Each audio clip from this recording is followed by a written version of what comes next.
गद्दार ज्योति का भागलपुर कनेक्शन सामने आ गया है। 4 बार ज्योति भागलपुर आ चुकी है। सुल्तानगंज भी ज्योति जा चुकी है और भागलपुर स्टेशन का भी वीडियो बनाया था ज्योति ने।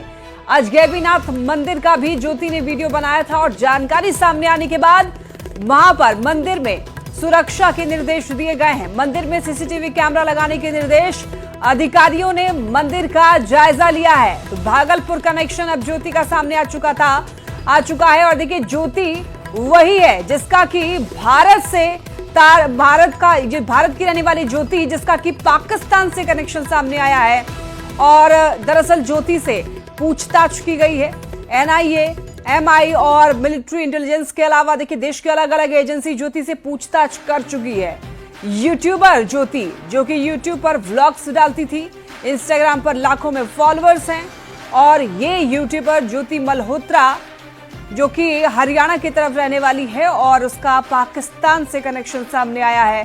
पहलगाम हमले के बाद जिस तरीके से इसने वीडियोस बनाए हैं और ज्यादा जानकारी के लिए न्यूज़ 18 संवाददाता हमारे साथ आशीष रंजन जुड़ रहे हैं। आशीष, देखिए अब ये जो ज्योति मल्होत्रा है अब इसका भागलपुर से भी कनेक्शन जुड़ता हुआ दिखाई दे रहा है, पूरी जानकारी दीजिए। ये मैं बता दूं कि ज्योति जो है 2023 में जो है भागलपुर आई थी और कुल मिलाकर अभी तक 4 बार यहाँ आ चुकी है। हाँ। वहीं अजगैबीनाथ मंदिर गई थी, भागलपुर स्टेशन का वीडियो उसने यूट्यूब पर अपलोड किया था, लेकिन बाद में दोनों जगह का जो है वीडियो उसने डिलीट कर दिया। वहीं इसको लेकर जब पुलिस को जानकारी मिली है तो वरीय पुलिस अधीक्षक हृदयकांत के द्वारा डीएसपी को निर्देशित किया गया और सुल्तानगंज अजगैबीनाथ मंदिर की जांच कराई गई है और कई निर्देश दिए गए। वहीं सीसीटीवी कैमरा और वहां पर लगाने का निर्देश दिया गया है। श्रावणी मेले के समय में जो है लाखों की संख्या में श्रद्धालु वहां जुटते हैं और ज्योति अगर वहां आई थी तो किस लिए आई थी और क्या मकसद था और इसकी जानकारी उसने कहां कहां दी है, इसको लेकर भी जांच की जा रही है। वहीं भागलपुर में उसके संपर्क में कौन कौन लोग आए थे, 4 बार जब वो भागलपुर आई है तो वो कहाँ रुकी थी और कहाँ कहाँ गई थी, इसकी भी जानकारी अब जुटाई जा रही है। और जो है भागलपुर स्टेशन हो या अजगैबीनाथ मंदिर हो, सबकी सुरक्षा को लेकर जो है कड़े निर्देश दिए गए हैं और लगातार जो है पुलिस इसकी छानबीन में जुट गई है कि ज्योति के संपर्क में भागलपुर और सुल्तानगंज में कौन कौन लोग थे और वो कहां कहां गई थी, इसकी भी जानकारी जुटाई जा रही है। जी तो आशीष, देखिए अजगैबीनाथ मंदिर का भी वीडियो ज्योति ने बनाया था, क्या उसे डिलीट कर दिया गया और ये जब ये मामला उजागर हुआ क्या उसके बाद डिलीट किया गया है वीडियो को? जी डिलीट वो कर दिया गया है उसके बाद जो है अब जो है पुलिस ये जांच कर रही है कि आखिर वो जो वीडियो बनाया गया था उसे क्यों डिलीट किया गया है और उसके पीछे क्या राज है और कौन कौन लोग इसके संपर्क में थे, वो किस तरह से यहाँ पहुंची थी, इसके पहले और कहाँ वो गई थी। इन सारे बिंदुओं की जांच जो है लगातार जो है वरीय पुलिस अधीक्षक हैं और वरीय अधिकारी जो हैं वो लगातार इसकी मॉनिटरिंग कर रहे हैं और छानबीन की जा रही है और सुरक्षा के भी पुख्ता इंतजाम किए गए हैं कि कहीं से कोई परेशानी सामने न आए और इससे जुड़े तार को जो है खंगालने का काम शुरू कर दिया गया है।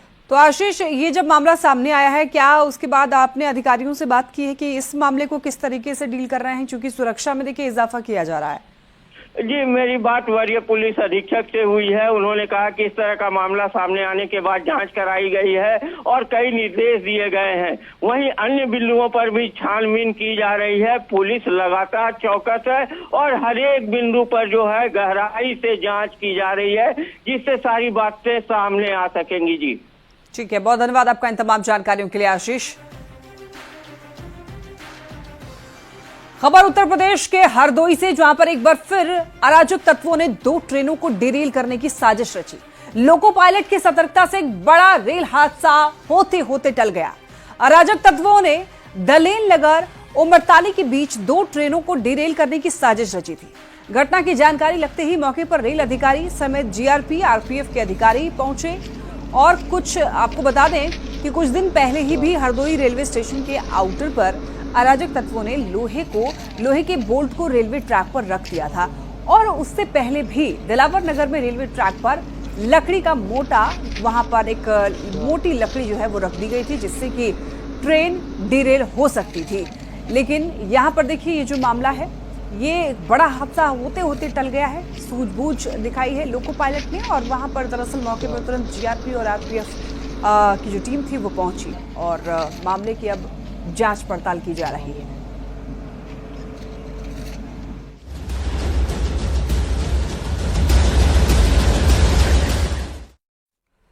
वक्फ संशोधित कानून को चुनौती देने के मामले में आज सुप्रीम कोर्ट में सुनवाई होगी। सुप्रीम कोर्ट अंतरिम आदेश देने पर दलीलों को सुनेगा और पिछले सुनवाई में सुप्रीम कोर्ट ने संक्षिप्त नोट दाखिल करने का निर्देश दिया था। सीजेआई बीआर गवई और जस्टिस एजी मसीह की बेंच जो है वो सुनवाई करेगी। केंद्र ने इसे सुने बिना कानून पर रोक न लगाने की अपील की थी। देखिए ये बड़ी खबर इस वक्त की, बताते चले आपको, वक्फ संशोधित कानून को चुनौती देने के मामले में आज सुप्रीम कोर्ट में सुनवाई होगी। सुप्रीम कोर्ट अंतरिम आदेश देने पर दलीलों को सुनेगा और पिछले सुनवाई में सुप्रीम कोर्ट ने संक्षिप्त नोट दाखिल करने का निर्देश दिया था। सीजेआई बीआर गवई और जस्टिस एजी मसीह की बेंच जो है वो सुनवाई करेगी आज इस मामले को लेकर। केंद्र ने इसे सुने बिना कानून पर रोक न लगाने की अपील की। तो आज सुनवाई होने वाली है सुप्रीम कोर्ट में वक्फ संशोधित कानून को लेकर के। दरअसल इसको चुनौती दिया गया है इस कानून को सुप्रीम कोर्ट में और आज सीजेआई की बेंच जो है वो आज यहां पर इस मामले को लेकर सुनवाई करने वाली है।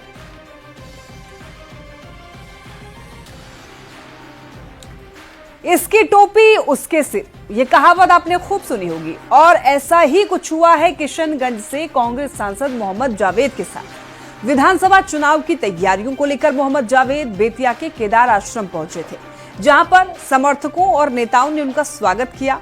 कांग्रेस नेता सुधा मिश्रा ने बड़े सम्मान के साथ उन्हें शॉल ओढ़ाया और मिथिला परंपरा के मुताबिक पाग भी पहनाया। लेकिन इसी पाग में बड़ा झोल हो गया और इस पाग पर बीजेपी का कमल फूल बना था। जैसे ही स्वागत कर रहे नेताओं का ध्यान पग पर गया, सभी भौचक्के रह गए और तुरंत ही सांसद के सिर से वो पग उतार लिया गया। अब ये वीडियो सोशल मीडिया पर वायरल हो रहा है।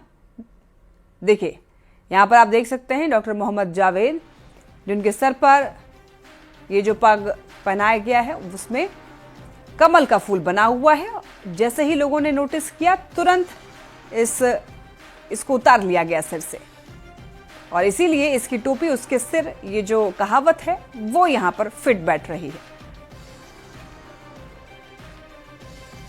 बाबा बागेश्वर के नाम से प्रसिद्ध पंडित धीरेन्द्र कृष्ण शास्त्री आज पहली बार मुजफ्फरपुर आ रहे हैं। देखिए मुजफ्फरपुर सेवा संस्थान के अनुसार पंडित धीरेन्द्र शास्त्री पताही में कथा वाचन करेंगे। वो 21 मई को वापस लौटेंगे। 19 से 28 मई तक पताही के राधानगर चौसीमा में विष्णु महायज्ञ का आयोजन किया जा रहा है। इस महायज्ञ में वृंदावन के प्रसिद्ध कथावाचक अनिरुद्धाचार्य 23 से 27 मई तक कथा वाचन करेंगे। बाबा बागेश्वर के आगमन को लेकर तैयारियां पूरी हो चुकी है। जिला प्रशासन पूरी तरह अलर्ट है। एसएसपी खुद तैयारियों की मॉनिटरिंग कर रहे हैं।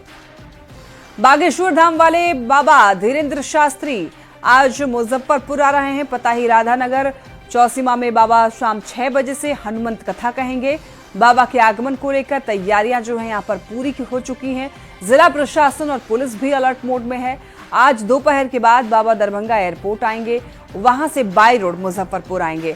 बाबा के कारकेड में सैकड़ों गाड़ी रहने की संभावना है, तो ऐसे में इसको लेकर विशेष तैयारियां की गई हैं, प्लान बनाए गए हैं। ट्रैफिक डीएसपी ने कहा है कि शहर के ट्रैफिक व्यवस्था में थोड़े बदलाव किए जाएंगे और अधिक जानकारी दे रहे हैं न्यूज 18 संवाददाता प्रियांक सौरभ। भीड़ की सूचना हमें है। हम लोग को आयोजक समिति द्वारा बताया गया कि 50,000 से 1 लाख लोगों की भीड़ आएगी, जो जिला मुजफ्फरपुर और अगल बगल के जिलों से भी आना संभावित है। वो अपने निजी वाहन, ऑटो, मिनी बस से आ सकते हैं, जैसा हम लोगों को बताया गया। तो आयोजक समिति ने यहाँ पे पार्किंग की व्यवस्था की है। हम लोगों ने उसका जायजा लिया है और तैयारियों के और निर्देश दिए हैं कि उसको और अच्छे तरीके से बनाएं, जिससे कि वाहनों को और उसमें आने वाले व्यक्तियों को कोई कठिनाई नहीं हो। मोतिहारी से बड़ी खबर, आरजेडी नेता शंभू गुप्ता अफीम तस्कर, अफीम के साथ में आरजेडी नेता गिरफ्तार। 1 करोड़ की अफीम जब्त हुई है। अफीम के साथ में 3 तस्कर की गिरफ्तारी हुई है। आरजेडी अति पिछड़ा वर्ग का नेता है, पूर्वी चंपारण का जिला अध्यक्ष है। नेपाल से अफीम की तस्करी करता था। यूपी और दक्षिण बिहार में इसका सप्लाई किया करता था। ये एक्सक्लूसिव तस्वीरें आपको दिखा रहे हैं। शंभू गुप्ता आरजेडी नेता जो कि अफीम के तस्कर के साथ मिला हुआ था। अफीम तस्करी में इनका नाम सामने आया है। 1 करोड़ की अफीम भी जब्त किया गया है।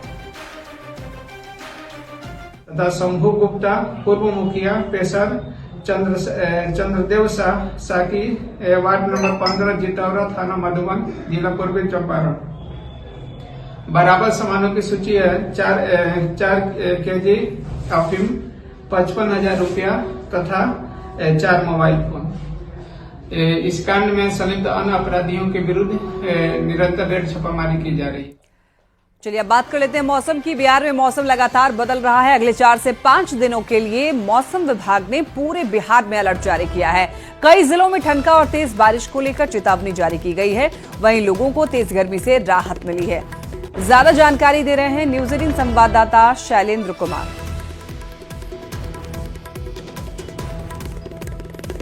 मौसम लगातार बदल रहा है।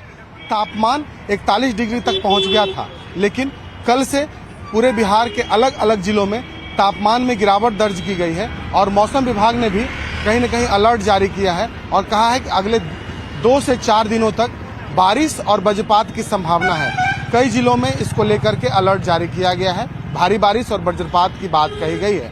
हालांकि तापमान लगातार जिस तरीके से बढ़ रहा था, कहीं न कहीं लोगों को राहत तापमान से जरूर मिली है, लेकिन दूसरी ओर वज्रपात और बारिश की चेतावनी कहीं न कहीं एक बड़ी समस्या लोगों के लिए है, क्योंकि बिहार के कई जिलों में बांका, जमुई, लखीसराय, बक्सर, जहानाबाद, नवादा या फिर सीमांचल का इलाका, इन इलाकों को लेकर के मौसम विभाग ने विशेष अलर्ट जारी किया है और खासतौर पर अगले 2 से 4 दिनों तक इसी तरीके के मौसम रहने की संभावना है। हम पटना की तस्वीर दिखा रहे हैं। पटना में भी कल से लोगों को गर्मी से राहत जरूर मिली है, लेकिन मौसम जो है वो बदला बदला नजर आ रहा है। बारिश की भी संभावना जताई जा रही है। तो कुल मिला के कहा जा सकता है कि अगले 2-4 दिनों तक लोगों को गर्मी से राहत जरूर मिलेगी, लेकिन कहीं न कहीं वज्रपात, आंधी और बारिश को लेकर के लोगों को अलर्ट भी रहना पड़ेगा। कैमरा पर्सन सुबोध के साथ शैलेंद्र, न्यूज 18 पटना। तो ये तो हुई बिहार की बात। अब बात कर लेते हैं झारखंड के बदलते हुए मौसम की। झारखंड में पिछले 2 दिनों से मौसम खराब है और पूर्वानुमान के अनुसार अगले 2 दिन ऐसा ही रहने की आशंका जताई जा रही है। मौसम विभाग ने पहले ही चेतावनी दे दी है कि इस दौरान तेज बारिश, आंधी और ठनका गिर सकता है। मौसम विभाग ने राज्य के संथाल परगना के जिले में 23 मई तक भारी बारिश का भी अलर्ट जारी किया है। 23 मई तक के लिए अलर्ट। संथाल परगना में बारिश का येलो अलर्ट जारी किया गया है। झारखंड में मौसम की स्थिति अभी खराब है। 2 दिन तक मौसम यूं ही खराब रह सकता है। झारखंड में बदले हुए मौसम ने आम जनजीवन प्रभावित कर दिया है। पिछले 2 से 3 दिनों से वज्रपात और उसके साथ साथ आंधी की वजह से आम जनजीवन प्रभावित हुआ है। कल अगर हम बात करें तो वज्रपात की वजह से झारखंड भर में 6 लोगों की मौत हुई है।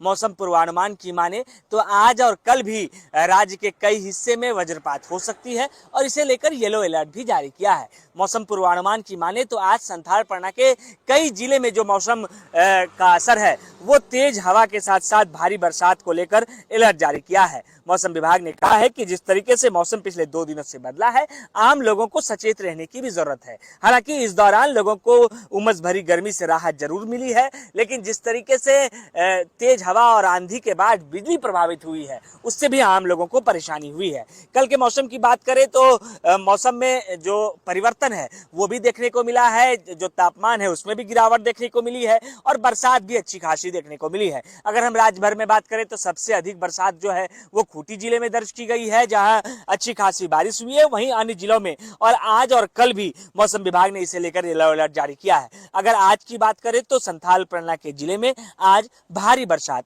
हो सकती है। गौरव झा, न्यूज 18, रांची। गोपालगंज में पिछले 24 घंटे से लगातार हो रही बारिश के बाद आज मौसम सुहाना हो गया है। बारिश थमने से लोगों को राहत मिली है। वहीं तापमान में भी गिरावट दर्ज की गई है, जिससे हल्की ठंडक महसूस की जा रही है। अधिकतम तापमान गिरकर 34 डिग्री तक बना रहेगा। मौसम विभाग ने कुछ घंटे में फिर से ठनका और बारिश की संभावना जताते हुए लोगों से सतर्क रहने की भी अपील की है। प्रशासन ने भी खराब मौसम को देखते हुए सभी आवश्यक एहतियात बरतने की सलाह दी है। गोपालगंज से मौसम का हाल बता रहे हैं न्यूज 18 संवाददाता गोविंद कुमार।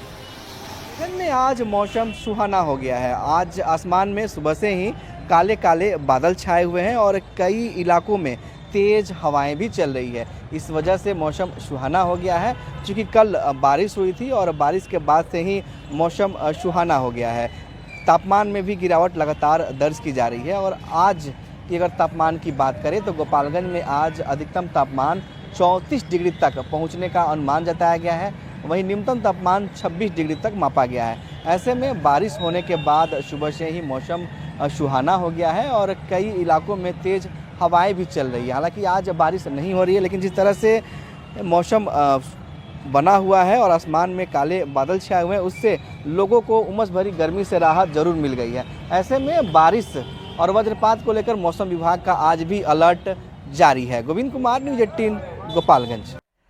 भीषण गर्मी का असर अब सेहत पर भी पड़ने लगा है। खास करके इस गर्मी से सबसे ज्यादा बुजुर्ग और बच्चे प्रभावित हो रहे हैं। अस्पताल में ऐसे मरीजों की संख्या में काफी ज्यादा इजाफा हुआ है। अस्पताल के इमरजेंसी वार्ड में वैसे तो हर तरह के लोग इससे प्रभावित होकर आ रहे हैं, लेकिन सबसे ज्यादा बुजुर्गों को परेशानी हो रही है। सांस लेने में उन्हें तकलीफ हो रही है और वहां पर डॉक्टर जो हैं वो लोगों का इलाज कर रहे हैं, लेकिन ऐसे मामले बढ़ते जा रहे हैं।